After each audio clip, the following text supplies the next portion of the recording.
asalaamaaleykum waa Sénégal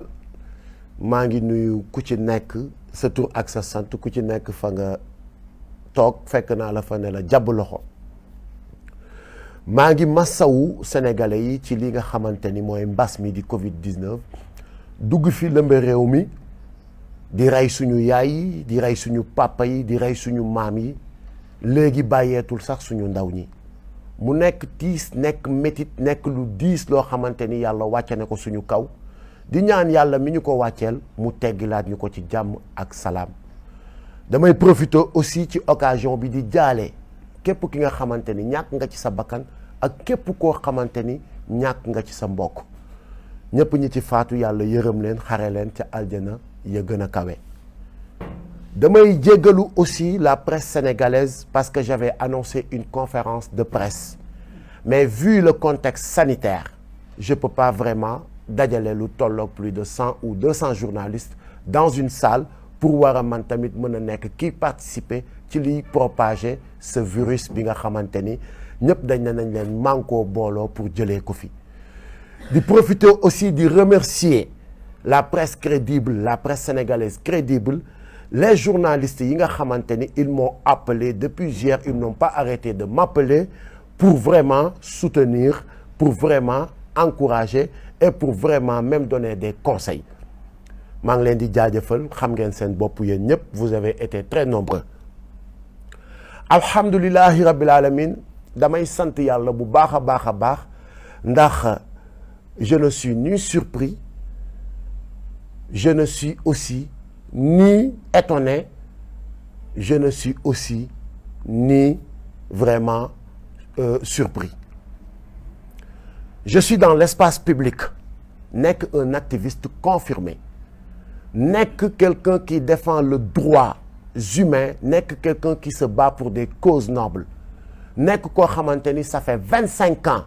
je lutte contre l'injustice nekk koo xamante ni lépp loo xamante ni wala ñëpp ñi nga xamante ni dañuy bëgg a faagaagal wala naxasal réew mi niñ bëgg mu doxee ma taxaw ne di la barrer la route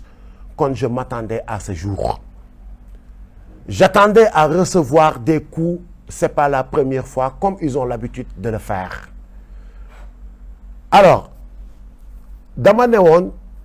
duma def une vidéo mais il le faut damay commencer d'abord ci wax leen kan mooy Thier ki nga xamante ni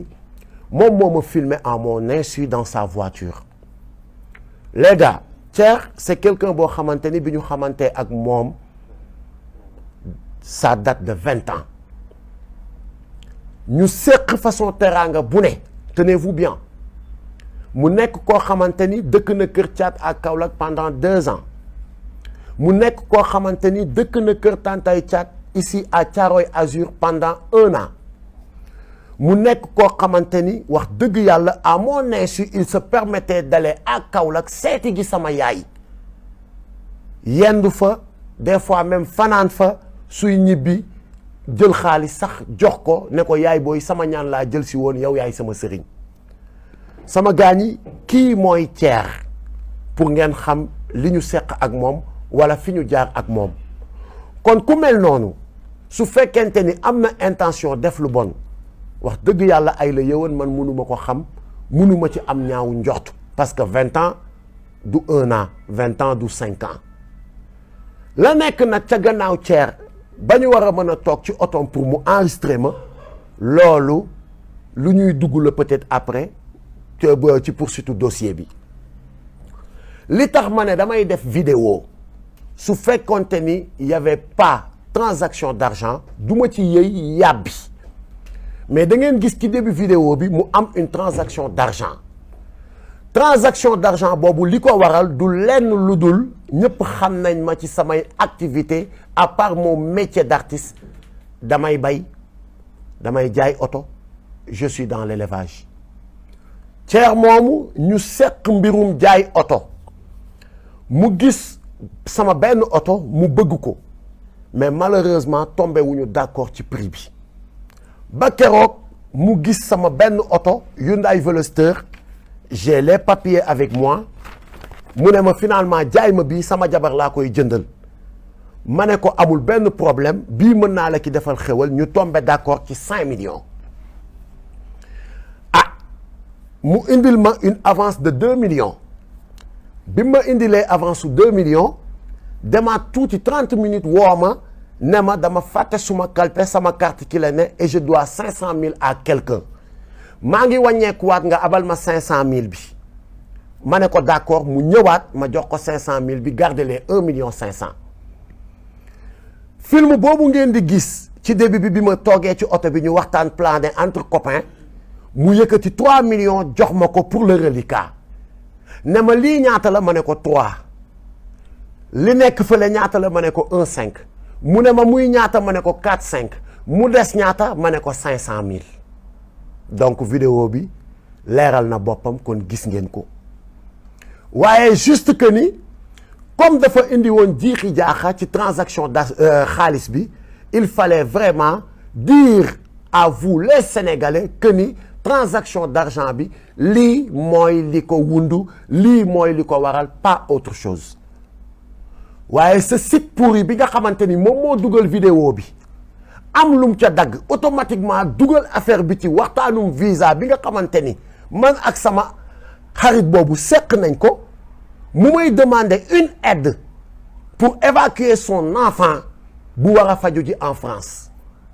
ah ay waay man de je pense que ni jàmbur sax dégg ngeen ni kilifa taxawu na ko assisté na ko ba keroog yàlla di ko defal jàmbam ci ay besoins qui n'a pas un ami boo xamante ni ñëw na solliciter la nga aidé ko automatiquement sur la vidéo la même vidéo gis ngeen ma jël suma téléphone commencé woo sama ay njegeñaale pour laaj leen le numéro du consul pour trouver un rendez-vous d'urgence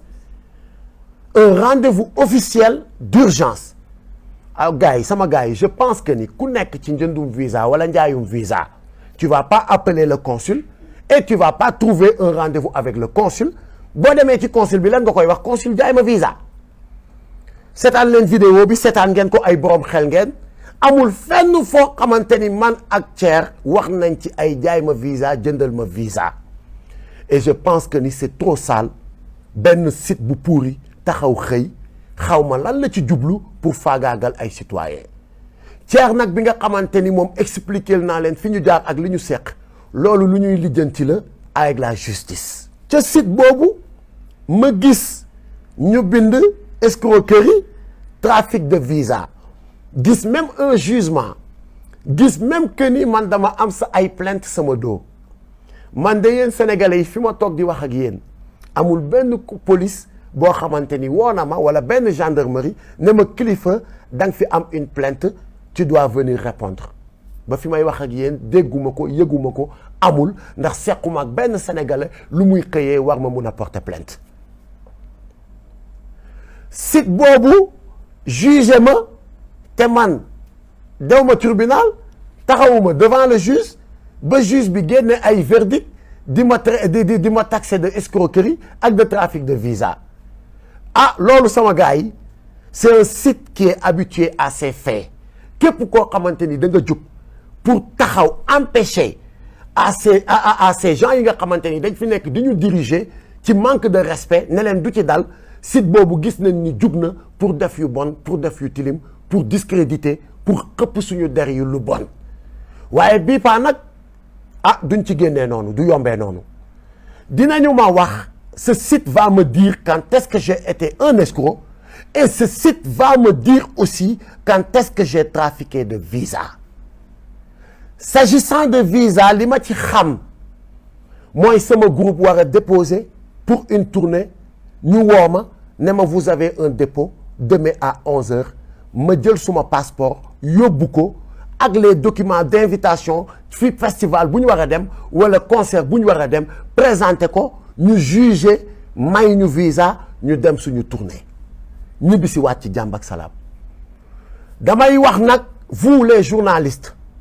damay wax aussi la gendarmerie et la police allez faire des investigations ndax man kilifa Landing Mbessane Seck mës naa taxaw ci benn ambassade ànd fa ak doomu aadama budul caat mi ma seqal liggéey wala Gadiaga wala Zemaster suñu DJ wala suñu musiciens yi ñuy àndal taxaw naan damay demander visa wala damay ñaan visa. dem leen ngeen defi cette investigation parce que c'est très important. Il s'agit d'une accusation grave et les Sénégalais aussi ont besoin de savoir et de comprendre ñan ñoo nekk ci dëkk bi nekk ñoo xamante ni seen intention du lenn lu dul saltel ak tilimal deru des honnêtes citoyens. may ñaan aussi notre justice mu autosaisir sur cette affaire parce que warul yem rek tamit ci benn site xëy na bind woy après tilimal der dugg na fi génn fi ñu bàyyi noonu mu jàll mu autosaisiru. Je suis disponible, je ne bougerai pas de ce pays maa ngi fi tukki wu ma dew ma fenn et j'attends une convocation venant de la justice su fekkente ni lii ñu may tudd dama ci laale wala dafa am faites votre travail et pour le moment ñi nga xamante ni nag ñooy mes camarades de combat pour ne pas les gêner je mets en suspens mes activités dans le mouvement Y'en a marre pour mettre leen à l'aise pour wan leen ni que ni cette affaire n'a rien à voir avec ay Y'en a marre avec ay affaire de je sais pas quoi nu ma ko mën a expliquer. Maintenant lépp li nga xamante ni nag mooy lu war a jëm ci mbirum justice tamit duñ na yàcc ni yasar on a consulté nos avocats on a parlé avec nos avocats ils vont ñu ngi ciy liggéey au moment où je vous parle et dinañ ci def li nga xamante ni moo war sama gars yi j'avais pas besoin d'être très long parce que cette affaire est simple ñi ma woo ñëpp li ma leen di wax mooy j'ai pas besoin de passer dans un autre chemin pour expliquer li nga xamante ni moo xew j'ai juste besoin de dire les choses telles qu'elles sont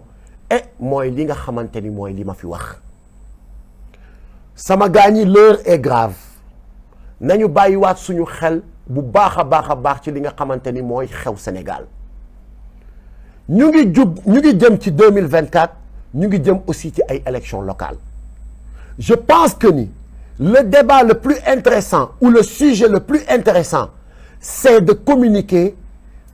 essayer d'inciter les jeunes pour que ñu dem inscrire sur les listes électorales pour préparer une bonne relève pour des élections aussi transparentes li nga xamante ni tey jii mooy le sujet ñu ngi jëm ci 2024 dañ fiy aaye troisième mandat su fekkente ni nag looloo tax je n'accuse nag personne mais bu fekkente ni looloo tax ngeen bëgg a divertir les Sénégalais man Kilifeu gisuma luy tee ba duma taxaw farouchement combattre li nga xamante ni mooy un troisième mandat venant de quiconque ndax lu ñu mayul sunu maam Abdoulaye Wade duñu ko may keneen ku mu mën a doon fii ci réew mi su fekkente ni da ngeen bëgg a divertir les Sénégalais pour ñu bañ a wax ci sàccum suuf gi spoliation foncière bu metti bi ngeen nekkee c'est peine perdue dinaa ci wax ba suba ci ginnaaw ngoon su fekkente ni aussi da ngeen a bëgg a bâillonner ou tilimal ou yàq deru ñi nga xamante ni dañu taxawal pour leeralal Sénégalais yi seen yu bon yi ngeen nekk di def c'est peine perdue je suis prêt comme toujours vous pouvez tuer Kilifeu et je suis prêt pour y laisser mon nez mais vous aurez en face de vous plus de 5 millions de Kilifeu cette jeunesse est éveillée maintenant cette jeunesse ne va pas être manipulée cette jeunesse ne va pas être bâillonnée cette jeunesse nous allons vous barrer la route donc bu fekkente ni Kilifeu mooy seen cible pour bu ngeen ko éliminer vous allez bâillonner la jeunesse vous vous trompez donc maa ngi ñaan yàlla def jàmm ci réew mi def ko ci àdduna bi jëlee fi mbas mi musal ñu muccal ñu di jéggaluwaat Sénégalais yi di remercier waat ñëpp ñi nga xamante ni de près ou de loin ils m'ont soutenu sur cette épreuve di encore remercier waat ñi nga xamante ni j'ai reçu votre message ci sama Messenger ci sama Facebook ci sama Instagram ci sama jumtukaay yi may waxee yëpp maa ngi leen di remercier et merci encore pour votre soutien Kilifeu est là il ne va jamais trahir le combat. Je vous fais confiance, faites-moi confiance. Jaa ngeen jëf, je vous remercie. Yàlla na jàmm yàgg Sénégal. One love les amis.